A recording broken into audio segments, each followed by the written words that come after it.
नमस्कार, मैं डॉक्टर अर्चना जोशी, सह आचार्य ड्राइंग एंड पेंटिंग। प्रिय विद्यार्थियों, पिछले व्याख्यान में आपने आपका प्रायोगिक कार्य आपको कैसे करना है उसकी स्टेप बाय स्टेप जानकारी आपने ली थी। किस तरह से आपको बनाना है, कितनी दूर बैठना है और पेंसिल स्केच से शुरू करते हुए कलर उसमें भरते हुए किस तरह से 3 स्टेजेस में उसे कंप्लीट करना है। इस व्याख्यान में पुनः आप एक नवीन कंपोजिशन या स्टिल लाइफ के संयोजन को देख पा रहे हैं और साथ में आप ये जानेंगे कि स्टेप बाय स्टेप इसको किस तरह से तैयार करना है।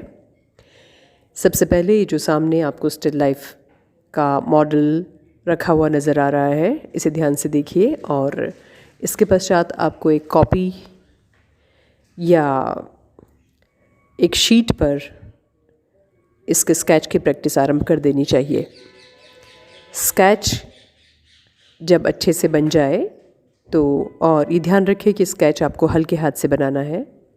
अगर एकदम से स्केच का शेप नहीं बनता तो आप सिंपल पेपर पे कुछ एक बार उसे बनाने की प्रैक्टिस कीजिए। जब आपको ये विश्वास हो जाए कि आप स्केच अच्छे से बना पा रहे हैं, उसके पश्चात आपको फेयर शीट पर इसे अच्छे से हल्के हाथ से ड्रॉ करना है। ड्रॉ करने के पश्चात आप ये चित्र में आप देख पा रहे हैं, इस तरह से हल्के हल्के हाथ से आपको ड्रॉ करना है। तत्पश्चात आपको इसमें कलर भरना आरंभ कर देना है।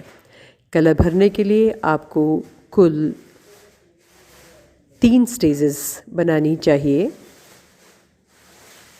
सबसे पहले बहुत हल्की रंगत का इस्तेमाल करेंगे, जैसा कि मैंने आपसे बताया था पिछले व्याख्यान में।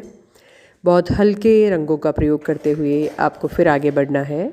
दूसरे स्टेप में कुछ और गहरा रंग लगाना है और तीसरे स्टेप में मैक्सिमम जहाँ डार्क रिक्वायर्ड है, आवश्यकता हो, वहाँ पे लगाते हुए इसको पूर्ण कर देना है। ये ध्यान रखना है कि जहाँ सफ़ेद प्रकाश आपको नज़र आ रहा हो या जिसे हाईलाइट कहा जाता है, उस जगह आपको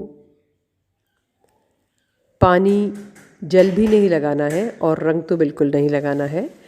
तो जहाँ हाईलाइट आपको नज़र आए वहाँ आपको पेपर को रिक्त छोड़ देना है, वही आपके हाईलाइट का काम करेगा। सफ़ेद प्रकाश या चमक जहाँ आपको सामने जिस तरह से बॉटल के अंदर चमक नज़र आ रही है, आप कोशिश कीजिए कि उस जगह आप पानी भी ना लगाएं और रंग को न भरने दें।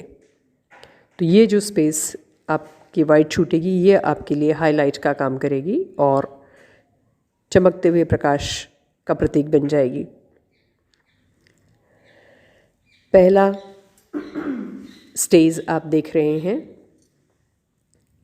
सेकंड स्टेज में थोड़ा और गहरा रंग है और इस तरह से तीसरी स्टेज आते आते ये लगभग कंप्लीट होने की स्थिति में आ गया है। आप चाहते हैं तो एक स्टेज और बढ़ा सकते हैं और इस तरह से आप अपने वाटर कलर द्वारा स्टिल लाइफ को कंप्लीट कर सकते हैं। आप इसे देखिए, बार बार प्रैक्टिस कीजिए और अगर कोई आपका क्वेश्चन है तो आप मुझे व्हाट्सएप पर पूछ सकते हैं, कॉल करके भी पूछ सकते हैं। आपको एक फ़ाइल बना लेनी चाहिए और इस तरह से लगभग 10 स्टिल लाइफ आपको बना करके अपनी फ़ाइल में रख देना चाहिए। आप प्रैक्टिस कीजिए और